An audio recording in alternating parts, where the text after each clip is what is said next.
Thank you, Mr. Chair, and thank you to the member for Shrewsbury for calling this important debate. And that is an incredibly difficult speech to follow. I'm feeling very emotional, so thank you very much, and thank you to all the families that are here today.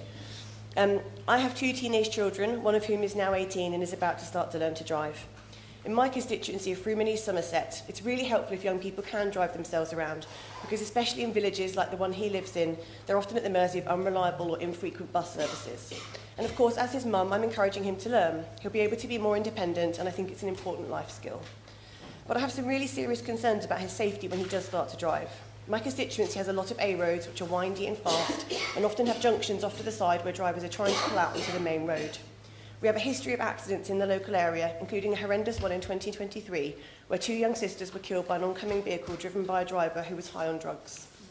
This particular accident took place in a very dangerous junction outside Froome, and I'm campaigning for traffic lights to be installed here, but I'm coming up against lack of council or government funding to get this new infrastructure installed. We can't put in the kind of preventative measures my honourable friend for Hazel Grove mentioned if we can't fund them. We know from figures provided by Brake that 1 in 5 drivers crash within a year of their test, and more than 1,500 young drivers are killed or injured on the roads each year. We know that carrying passengers or driving at night is a major risk factor for younger drivers, and I can certainly remember careering around the roads where I grew up as a teenager, in cars packed with friends listening to music too loudly. The thought makes me shudder when I look back on it. And we also know that sadly younger drivers are more likely to be involved in a crash caused by speed. I think serious consideration needs to be given to graduated driving licences. Graduated driving licences, yes. Just a point I want to raise to the member. Well, she said, realise, and I thank the member for bringing the debate. In Northern Ireland, we still have what is restricted driving, where a newly qualified driver must display an R plate and is restricted to 45 miles an hour for 1 year after passing their test. So not everything has to be new. There are places where some restrictions are working for the graduate scheme that the member's suggesting. Yeah, that's exactly right, and I'm keen that when we have a discussion about this, we look at good practice from other places.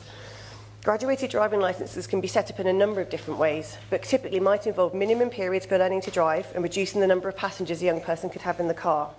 In the UK, we already have a version of this system for motorbikes. We recognise that young motorcyclists probably shouldn't ride the most powerful bikes straight away, and we restrict them accordingly. Even motoring groups like the RAC have supported moves towards a graduated driving licence scheme in recent times, and I intend to explore the idea within my own political party. I can totally understand why young people might resist or resent the idea of graduated driving licences, and I can see why in rural areas like mine or the member for Shrewsbury's, really stringent restrictions on driving, like preventing young people driving at night, might make it very hard for young people to get to their jobs or go to educational settings if buses aren't frequent enough. But I think it warrants a conversation, because it's young people who have the most to lose if we can't get this discussion right.